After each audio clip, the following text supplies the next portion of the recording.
Wait, can I drink beer? I decided to try out talking English on my channel to see if it has any potential growth or whatever it's called. So, this new segment on this channel is called Hunting Family Storytime.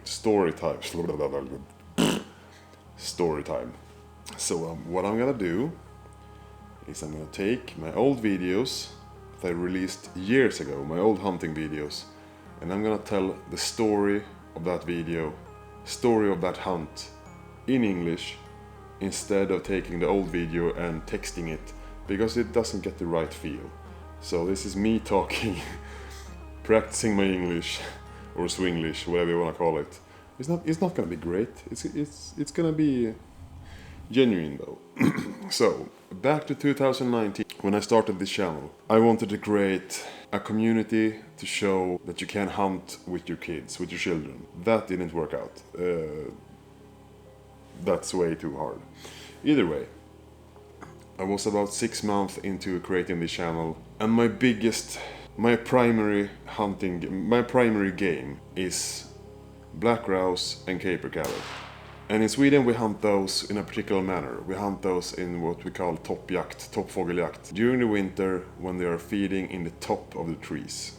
And usually it's a very harsh hunting scenario where you're out skiing, you walk traveling great distances just to find these birds sitting at the top of the trees. And it's also very advanced shooting required. It requires a lot of shooting skills. You need a rifle that is spot on, great accuracy, and probably good ballistics as well. And for me, I enjoy the pursuit because you are constantly walking, constantly searching. You can talk with your friends when you're out hunting. You don't need to be that quiet until you see the bird. So, this particular winter, 2019, where I live, it was extremely windy. And if it's blowing a lot, winding a lot, if there's a lot of wind, the birds can't sit in the trees because the trees are wiggling about. Yes, I'm gonna practice my English. No, I'm not gonna look up the right word. Forget. Either way, this was January 2020. It was that hunting season. Whatever. So there were no snow this winter, so I was walking without skis, traveling as far as I could, just to trying to find them, because I haven't even seen them this season at all. No birds, nothing. I haven't shot anything. So I was walking through the First of all, I got lost, so I walked in some really dense piece of forest, whatever you call it, and then I went out on what we call a kalhygge, an area where the trees have been harvested. I don't know what I don't know the words. Put it here, ding. And I was trying to make some kind of loop back to the car because I was giving up. I think I was out for 2 hours walking. Find a beaver hut that has flooded the whole area, so I was wet, I was cold, and I was on my way home I was on my way back to the car. I was going down for this slope, and suddenly I see one fly away. So I scared it. It flew away, and I probably didn't curse anything at all. No. But I continued to track in that direction, and I went down, followed the creek. And I came up on this harvested area, that thing, again. And there it was. About 270 meters away, I think, if I remember correctly. So I put down the camera, zoomed in on the Capercallie, and I started stalking it. And I was trying to follow the low path in the field, trying to keep a low profile, staying below the crests, trying to stay below the crests to avoid being seen.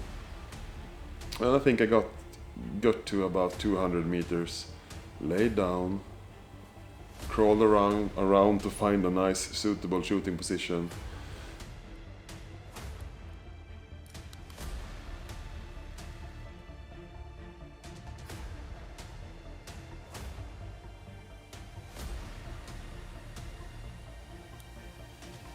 Found a nice prone position, deployed the bipod, safety off, exhaled, and took the shot. And I was actually aiming pretty high because I wasn't completely sure about the ballistics of this bullet at that time. So I was aiming around the neck area. And bam! Right in the neck, exactly where I pointed it. The bullet didn't drop anything. So it came down hard. And it crashed down. And it broke off all the tail feathers.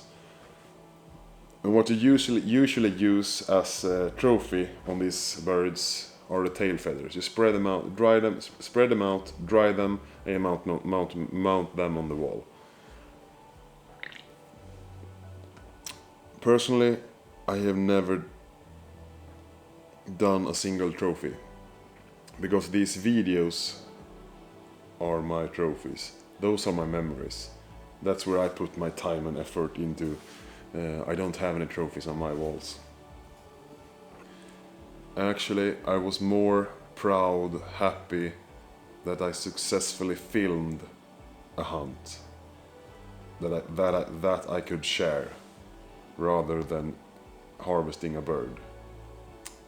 And that's where my addiction started. And now I'm here. 3 years later, over 200 videos later, divorced.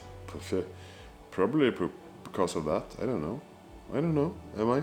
That was the start, the actual start of this YouTube channel, because that video gained traction. And I texted it in English, and I think that's why it has gained views over the time. I think it's up to 17,000 views right now. Usually my videos get about 4,000 to 6,000, so that's really good. That's why I'm thinking I'm gonna try this speaking English thing, and to all of my usual followers, I'm sorry. And I thought about, should I text these videos in Swedish? No, you're just gonna have to cope. I'm sorry. It's too much time.